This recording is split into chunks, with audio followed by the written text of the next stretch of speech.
day job. Okay, this is not what I do in the ordinary course. And I was flattered to have been asked to do this. I wasn't totally sure why, but it dawned on me while I was over here. I realized that Ford, I think, is 111 years old. Is that what you said? Yeah. And I have retweeted Henry Ford for some time. I'm so impressed and so inspired by his message of creativity and innovation.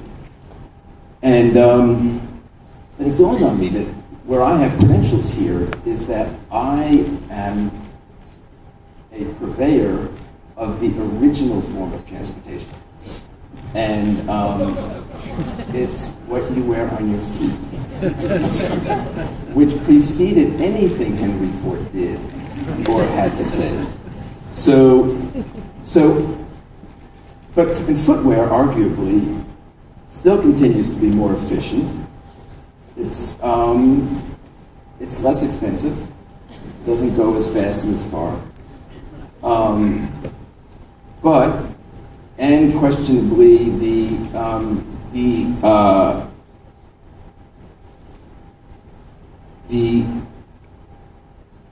it has had less recalls. So, but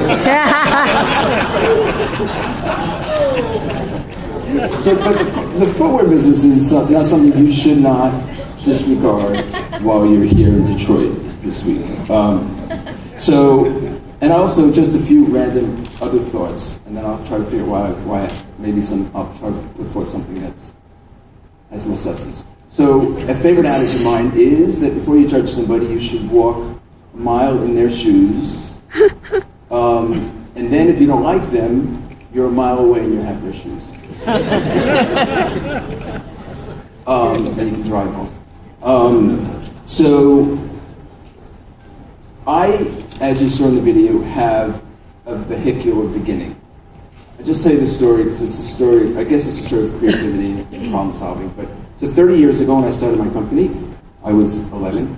I had a little bit of time and I knew I needed to get into business quickly because I knew then, not much different than today, 60-70% of startup companies don't survive their first year in business.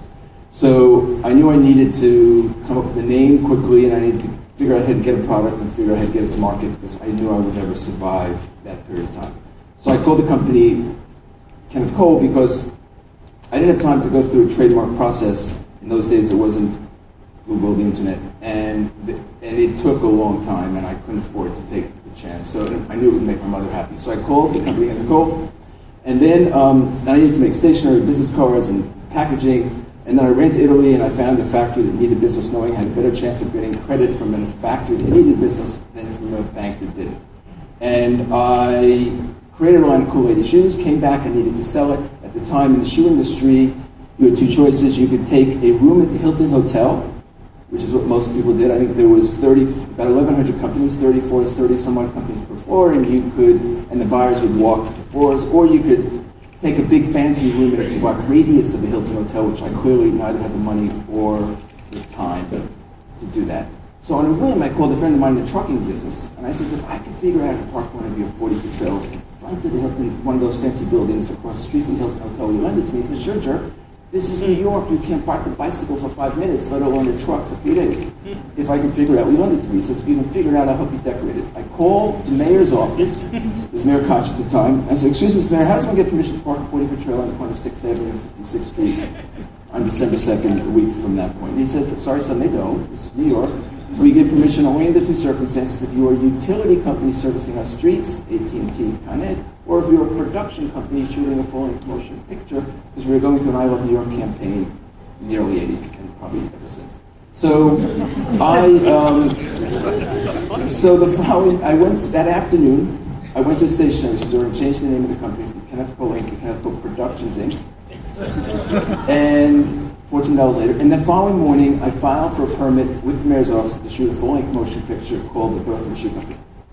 I opened for business on December 2nd, and I had two New York policemen as my doorman, compliments of the fine mayor, and I had a cameraman. Sometimes it was filmed his camera, sometimes it wasn't. And I had aspiring actresses who served as models, and I saw every buyer in the industry within 2.5 days, and the more important they were, the longer I made them wait online.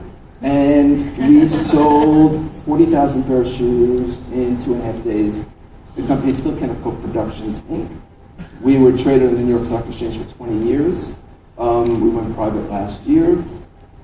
Probably the greatest day of the last 20.